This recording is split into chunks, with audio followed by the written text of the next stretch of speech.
Today, today we will discuss our chapter in maths, which is algebra. Here we will discuss how the we will solve the algebraic expressions. So, in our first slide, we will see that what are the main learning objectives. So, after this lesson, we will able to understand the algebraic terminologies, which are terms, coefficients, and variables. And then we are also able to simplify algebraic expressions and also expand the brackets. So we will solve them. In the first slide, we will discuss algebraic expressions. So what are algebraic expressions? There are some different kinds of algebraic expression like terms, coefficients, and variables. So what is term? Term is basically the value like we have 3x. अगर हमारे पास 3x है तो 3x represents a term. But when we want to talk about which is the numerical value in 3x, 3x में numerical value क्या है, number क्या है? So the number is 3. तो ये जो 3 है ये coefficient है. और x क्या है? X is a variable. 3x में 3 is a numerical value which represents coefficient and x represents variable. So अब हम इस टेबल में देख सकते हैं माइनस एक्स है, माइनस एक्स में हमें कोएफिशिएंट्स कोई विजुअल नहीं, यहाँ पे नहीं है कोएफिशिएंट, ये विजिबल नहीं है कोएफिशिएंट। तो यहाँ क्या होगा, जब माइनस एक्स लिखा होगा इट मीन्स कि वहां वन है, minus one is a coefficient. अब इससे हमें पता चलता है कि अगर हमारे पास कोएफिशिएंट की कोई वैल्यू नहीं है, सिर्फ वेरिएबल लिखा हुआ है, तो वहां पे कोएफिशिएंट वन होगा। लेकिन अगली लास्ट अगर हम वैल्यू को देखें वो है 9, टर्म में लिखा आ रहा है 9। सो यहाँ हमारे पास कोएफिशिएंट है विच इज 9, लेकिन वेरिएबल नहीं है। लाइक वेरिएबल यहाँ पे उसके साथ एक्स वाई जेड कुछ भी नहीं है, तो वहां वेरिएबल कोई नहीं होगा, वो कांस्टेंट होगा। और दूसरी बात, term is the product of number which is a coefficient and a variable. इन दोनों को मिला के टर्म कहते हैं, न्यूमेरिकल वैल्यू को कोएफिशिएंट कहते हैं, और उसके साथ एक्स वाई जेड जो भी है वो वेरिएबल्स होते हैं। So in the next slide, we will discuss how we will simplify the algebraic expressions. So यहाँ पे हमारे पास वैल्यू है 3x plus 2x minus x. यहाँ पे एक टिप हमारे पास ये है कि जब सेम वेरिएबल्स होते हैं, उनकी पावर सेम होती है, तो हम कोएफिशिएंट्स को कंबाइन कर देते हैं जिस जिस भी वो ऑपरेशन के साथ ऑपरेट होने होते हैं। लाइक अब हम यहाँ जाके अपने व्हाइट बोर्ड पे इसको सोल्व करते हैं।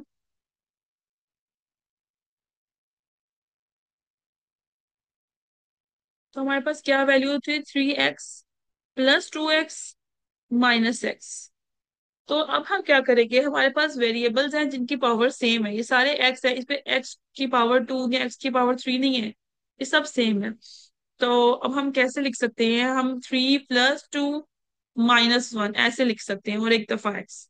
क्यों? क्योंकि हमारे पास एक्स की पावर सबकी सेम है।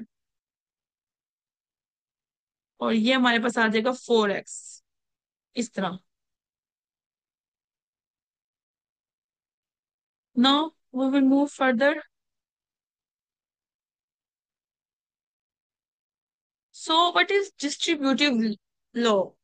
एक्सपेंडिंग ब्रैकेट्स, ब्रैकेट्स को जब हमने एक्सपेंड करना होता है तो हमें डिस्ट्रीब्यूटिव रूल का पता होना चाहिए।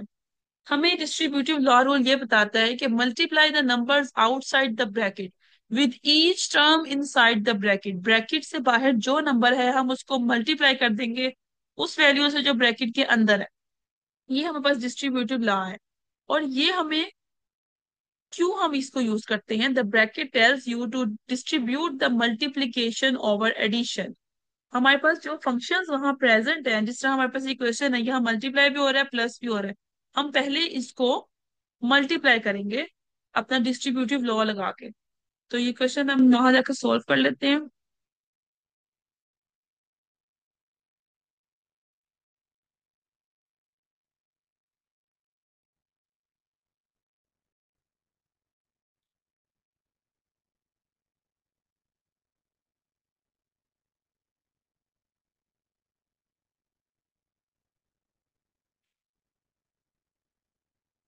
सो कैसे क्वेश्चन लिखा था, क्वेश्चन का वैल्यू थी 2x प्लस 3। तो ये कैसे सोल्व होगा? डिस्ट्रीब्यूटिव लॉ ये बताता है कि पहले हम जो आउटसाइड द ब्रैकेट, ये वैल्यू हमारे पास आउटसाइड द ब्रैकेट है, इसको हम इनसाइड द ब्रैकेट जो भी वैल्यूज हैं उनसे मल्टीप्लाई करेंगे, यानी कि 2x+6 ये बनेगा। So we will move further.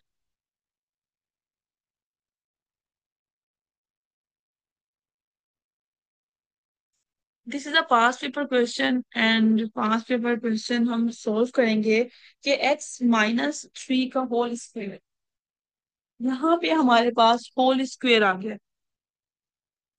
अब इस होल स्क्वायर को सॉल्व करने के लिए हमारे पास एक ऊपर फॉर्मूला है जिसकी हम हेल्प लेंगे, यानी a-b का होल स्क्वायर आ जाए तो हम कैसे सॉल्व करते हैं उसको। उसका फॉर्मूला हम ओपन करते हैं उसको, a² - 2ab + b², और यही हम करेंगे इसके अंदर। सबसे पहले हम इस फॉर्मूले को ओपन करेंगे।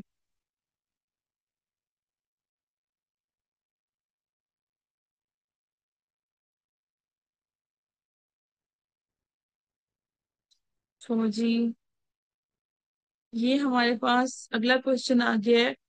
उसने कहा है x-3 का होल स्क्वायर इंटू 2x+5, इसको हम कैसे सिंप्लीफाई करेंगे, it's a past paper question. और हमारे पास एक फॉर्मूला होता है a-b का whole square is equal to a² - 2ab + b का स्क्वायर। सो इधर हमारे पास what is the value of a की value a is x, a represents x and 3 stands for b। तो a का स्क्वायर मीन्स x का square -2a x and -3, it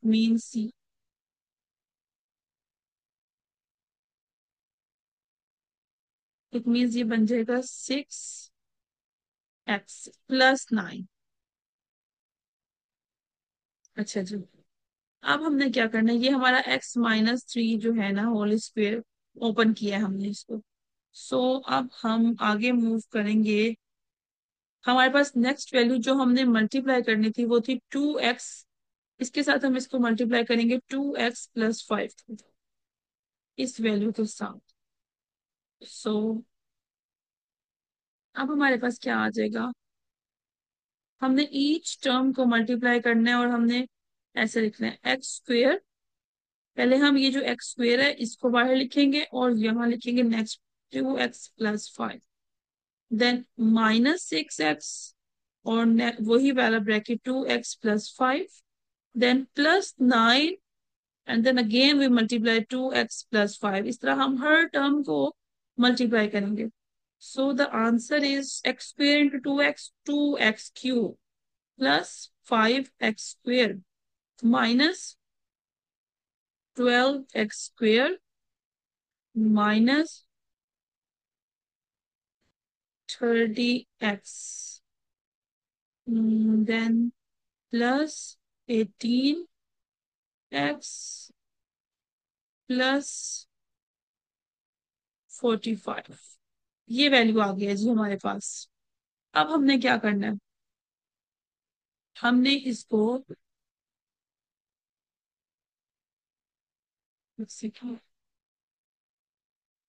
shift towards the left side.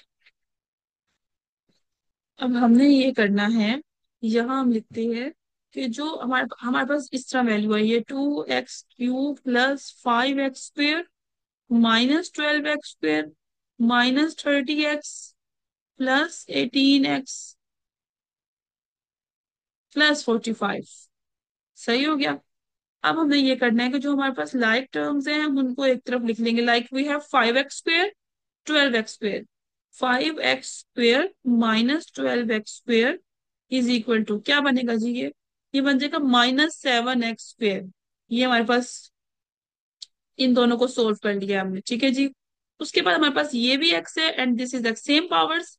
अब हम इसको -30x +18x, ये क्या बनेगा -12x। इन दोनों को भी हमने सोल्व कर लिया और अपनी वैल्यू को कुछ सिंप्लीफाई कर लिया। तो हमारे पास फाइनल वैल्यू क्या आएगी, 2x³, दिस इज 2x³, और उसके बाद आएगी हमारे पास -7x²। This one is the -7 x² जो हमने सिंप्लीफाई किया था, एंड देन -12, वो हमारे पास ये सिंप्लीफिकेशन के बाद वैल्यू आई है, and then +45, +45 is this one, ये लास्ट वैल्यू हमारे पास एज इट इज आ गई है। तो ये हमारा इसका सिंप्लीफाई करने के बाद इसका आंसर बना।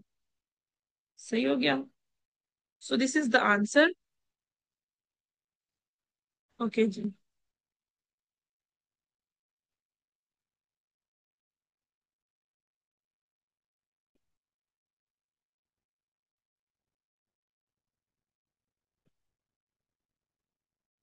सो लेट्स मूव फर्दर।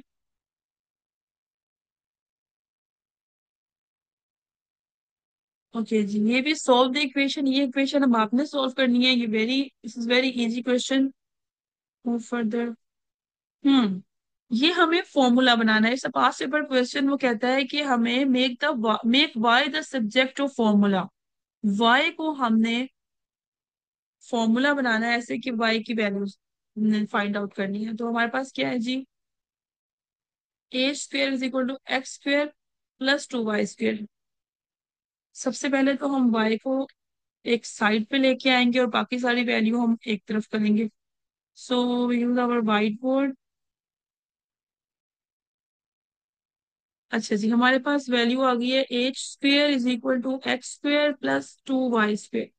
सही हो गया। हमें क्या करना है, सबसे पहले we want to solve for y, हमें इस y के लिए फाइंड आउट करनी है ना वैल्यू। तो हमें इसको आइसोलेट करना पड़ेगा, लाइक y² है ना इस टाइम यहाँ पे। तो हम y² को क्या करेंगे, फर्स्ट इसको आइसोलेट करेंगे।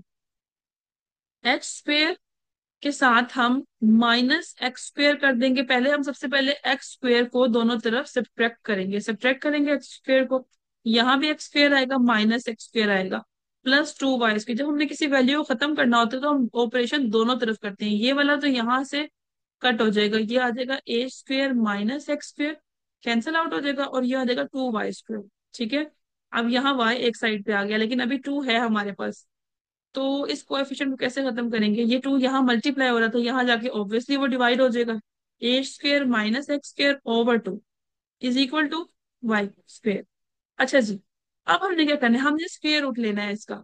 स्क्वेयर रूट जब हम इसका लेंगे तो ऑब्वियसली 2 इससे कैंसल आउट हो जाएगा, और यहाँ पे सिंपल हमारे पास y रह जाएगा, और लेकिन इसके ऊपर हमारे पास स्क्वेयर रूट ऐसे आ जाएगा। तो इसे हम कैसे, इसकी फाइनल वैल्यू आएगी y रह गया, सिंपली कैंसल आउट हो गया, square root is equal to. अच्छा जी, हम लिखते हैं प्लस माइनस हम दोनों साइंस देते हैं, क्योंकि स्क्वायर रूट जब आता है तो स्क्वायर रूट पे हम देते हैं कि बहुत पॉजिटिव और नेगेटिव वैल्यू कोई भी आ सकती है उसकी। तो इसे हम दोनों इसके दे सकते हैं साइंस, a² - x²/2। ये हमारा आंसर बन गया। सो लेट्स मूव फर्दर। अब आगे हमारे पास क्या है, ये प्रैक्टिस क्वेश्चंस हैं, ये आपने खुद सॉल्व करने हैं। Simplify 5a + 3a - 2a, expand and simplify, and then factorise हमने आज नहीं किया, हम नेक्स्ट टाइम करेंगे। और इसलिए बेशक ये ना करें, लेकिन ऊपर वाले दो क्वेश्चन आप सॉल्व करें अपनी प्रैक्टिस के लिए।